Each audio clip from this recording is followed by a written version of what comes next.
Welcome to the Adam Rothstein Hockey Podcast. This is your podcast for all things hockey.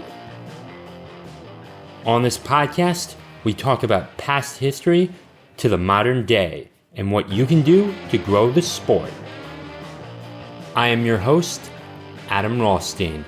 All right, let's get to the show.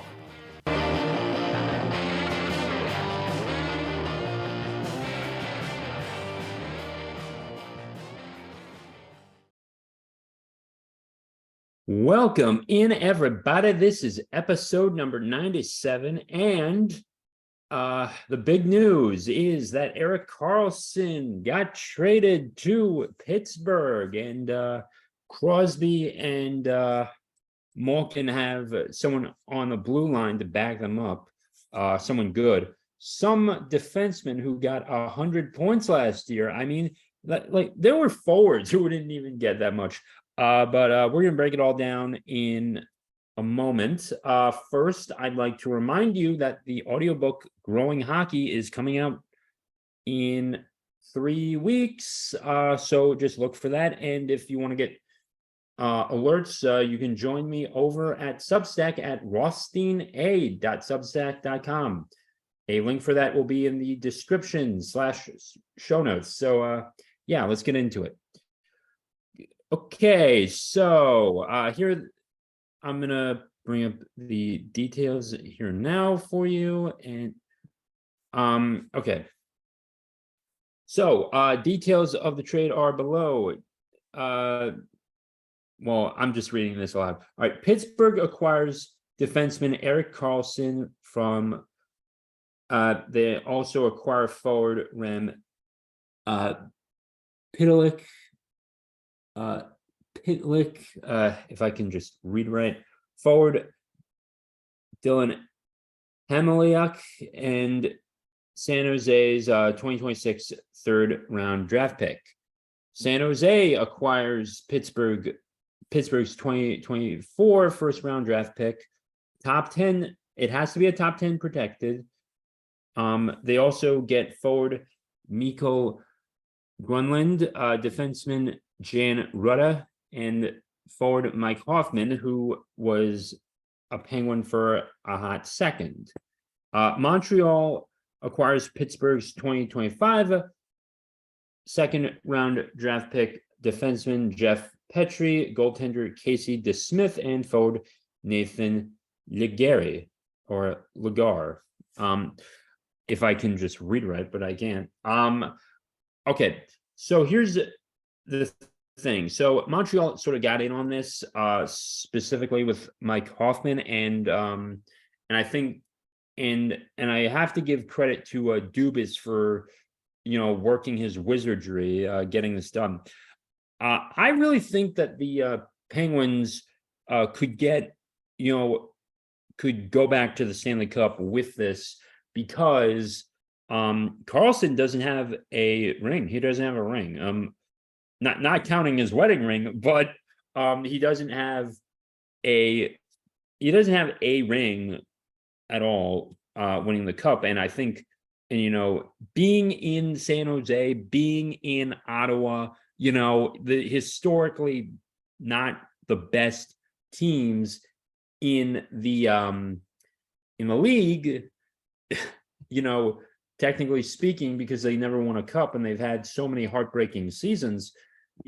I think he's going to want it more now, having the veterans of Crosby, Malkin, and Letang. He's going to want that too, as well. Just a minute.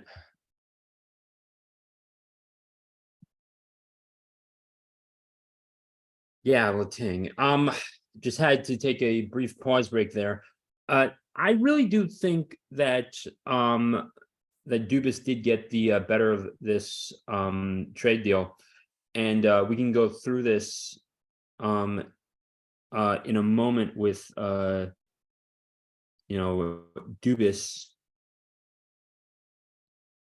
as well. I grew up a Washington Capitals fan. You want to see the Penguins fail, but I have to give them credit for this, for working this over as well and just giving up, the future draft picks. It's not easy too. And, and maybe Mike Hoffman, who knows, maybe Mike Hoffman could have, just also been another key piece. I don't know as well, but coming off the best season that he ever had was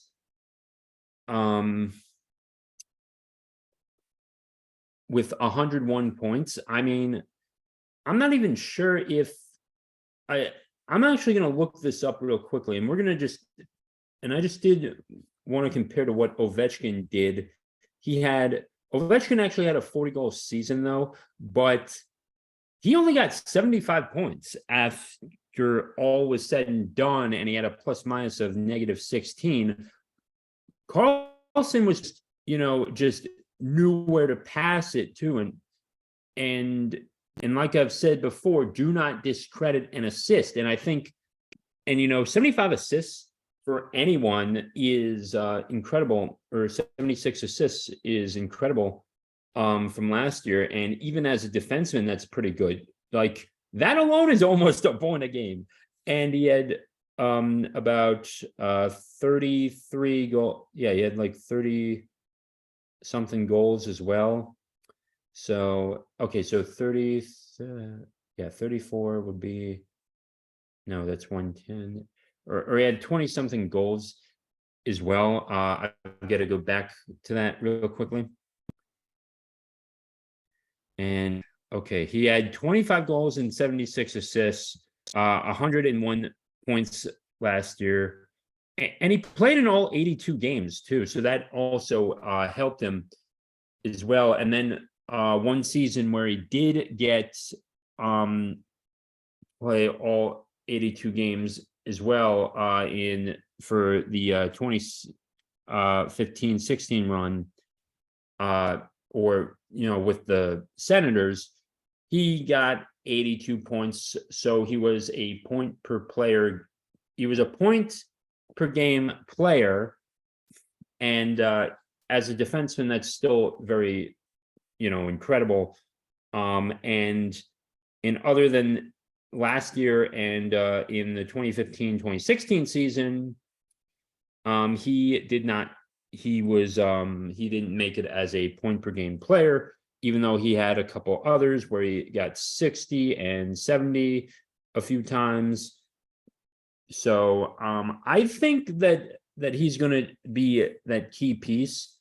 And remember, stats don't always say the full thing as well. So now I'm actually going to, I'm just going to pull this up right now for you, and we're going to go into the stats of the okay, Penguins acquire that. We're going to share sound and optimize for video. Okay. And you still have, okay, so yes.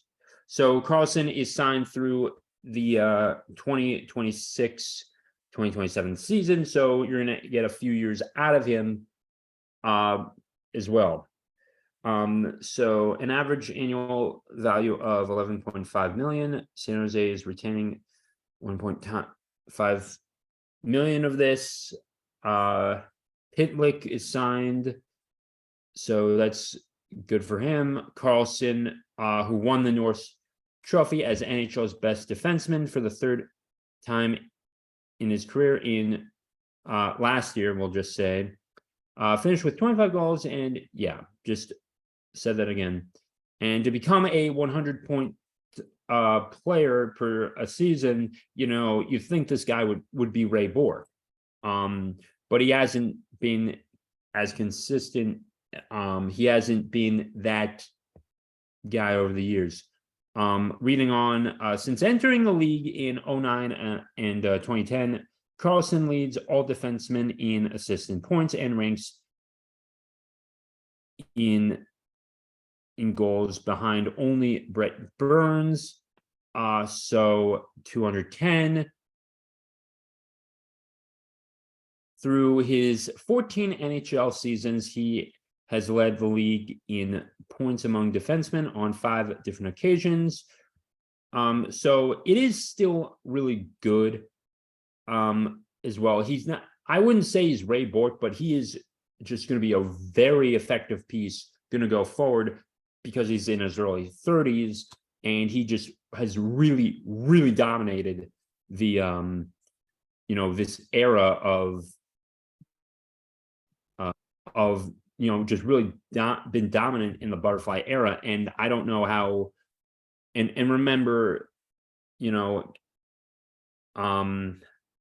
remember he's lived through some disappointing seasons. So coming to a dynasty season like the dynasty team like the Penguins, and I know I'm using dynasty in a bit of a stretch here, but they did win the cup 2 times in a row.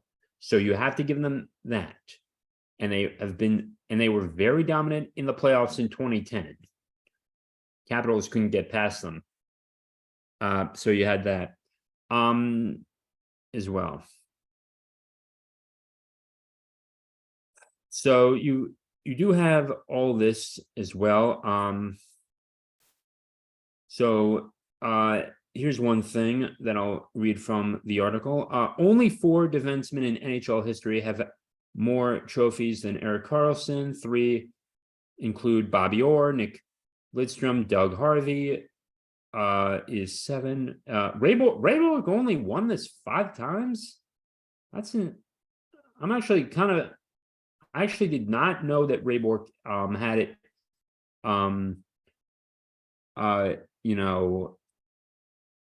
With that as well. So I might have overstepped myself there with the Ray Bourque comment as well. So I didn't know that off the top of my head. But with all this momentum that he's built up, with the career that he has built up, he is going to be an effective piece in Pittsburgh. And honestly, I don't think I would expect anything less for them not to get back to the cup within 5 years. The Penguins, and we're going to see a last dance effort from the Penguins. It would be very disappointing to see them not, if you're a Penguins fan or just a Pittsburgh sports fan. And Malkin's still there.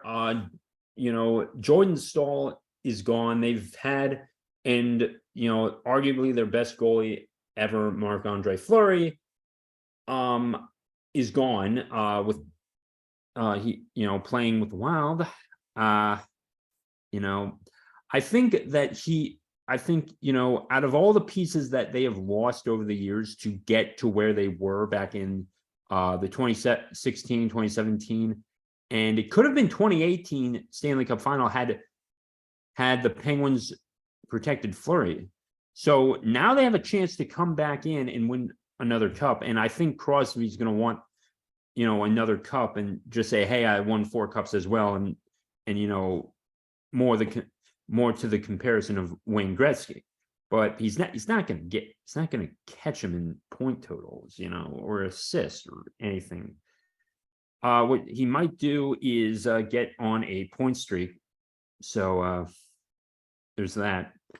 Karlsson being signed for even these few years, I don't know if he's going to stay all the way in Pittsburgh to the end of his career.